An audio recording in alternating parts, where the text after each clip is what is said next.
I don't know at what point Konami ran out of ideas and someone at Konami HQ decided to just blatantly rip off Disney and create this archetype. The only thought that keeps coming back to my head is just a bunch of Konami employees going to one of their meetings and just sitting around a TV screen and watching Cinderella. But at least I was pleasantly surprised by how well it did, considering the ban list hasn't been implemented yet and all these big brain Koaki players are still around.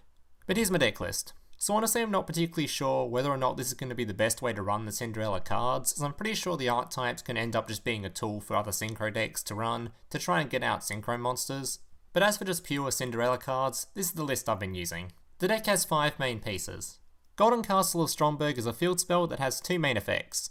The first, it allows you to special summon one monster from your deck that specifically lists the card name Golden Castle of Stromberg in its text. The second, whenever an opponent's monster declares an attack, destroy the attacking monster and inflict damage to your opponent equal to half the attack of that monster. This card does have a very hefty downside though, in that once per turn during your standby phase you must banish 10 cards from the top of your deck. This is not optional, or this card is destroyed. This is why the deck actually runs 23 cards, since if it doesn't run 23 cards, quite often you'll make yourself deck out. 23 cards also means that you have a greater chance of having more cards for this card to target, so you get to use this guy's effect twice, rather than next turn accidentally banishing every single card that contains the card text Golden Castle of Stromberg, so this card doesn't get to be used again. So this is where the deck's whole combo happens. The field spell is mainly used to target Prinzessin. When the field spell goes off, special summons Prinzessin. Prinzessin can then special summon Pumpkin Carriage from your deck, as well as equip a Glass Slippers from your deck to itself. Prinzessin also has a side effect where that whenever it does damage to your opponent, you can then make the Glass Slippers move around the board to whichever monster you like. Pumpkin Carriage has 2 uses. The first, it allows your Prinzessin to attack directly. The second, Golden Castle of Stromberg cannot be targeted with card effects, and it can also not be destroyed by card effects. Glass Slippers has a multitude of uses. The main one is that it will give your fairy type monsters 1000 attack, so normally you clip this to Prinzessin, give it 1000 more attack, so when it attacks directly, it does a lot more damage. Its secondary use mainly is that you can equip this to one of your opponent's monsters to stop it being able to attack, and also reduce its attack by 1000. If Glass Slippers is ever sent to the graveyard because the monster it's equipped to is destroyed, you can target one Prinzessin you control and equip Glass Slippers to that target. The final monster in your deck is Glife the Phantom Bird. This card allows you to discard itself to add one of your field spell to your hand, or if this card is ever normal or special summoned, you can target one card in your opponent's spell and trap card zone, destroy it. Keep in mind this card does contain the card text Golden Castle of Stromberg, so your field spell can special summon this. The rest of your deck is just made up of spells. Iron Cage is probably the strongest removal source I've seen in Duel Links if you get its effect off, as basically it allows you to use a non-target, non-destruction removal source that allows you to take control of one of your opponent's monsters. Basically, as long as your field spell is on the board, you can grab one of your opponent's monsters, send it to the graveyard, and then during your next standby phase, you can choose to bring it back to your board. Mage Power is in here because you basically have, at all times, a lot of spell and trap cards on the board, as most of them is either continuous, equip, or a field spell. Meaning if you equip this to your Prinzessin, that card can be hitting your opponent directly for a lot of damage every turn. Axe of Despair is basically only in here to give your Prinzessin another 1000 attack. And I'm sure you've all seen the final card in here, Trunade. Basically, because this deck has a lot of OTK pressure with things like Mage Power and Axe of Despair, it kind of only makes sense to run Trunade, since you can just use this on your first turn, and then just kind of kill your opponent on your first turn if you have the right cards. Alright guys, that's basically it for the talking part of this video. I'm sorry if it was a lot longer than normal, most of these cards are just a wall of text and it's kind of hard to condense them down. If you guys liked the video, make sure to leave a like, subscribe if you're new around here, comment if you got any questions or feedback, make sure to join my Discord. The rest of this video will just be 8 gameplays showing this deck list in action. Thank you guys for watching, and I hope to see you in the next one.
Hey, big brother, can I watch SpongeBob? Shut up, Mokuba. I'm busy flagging YouTube videos to compensate for the fact that I have an extremely small penis. Oh.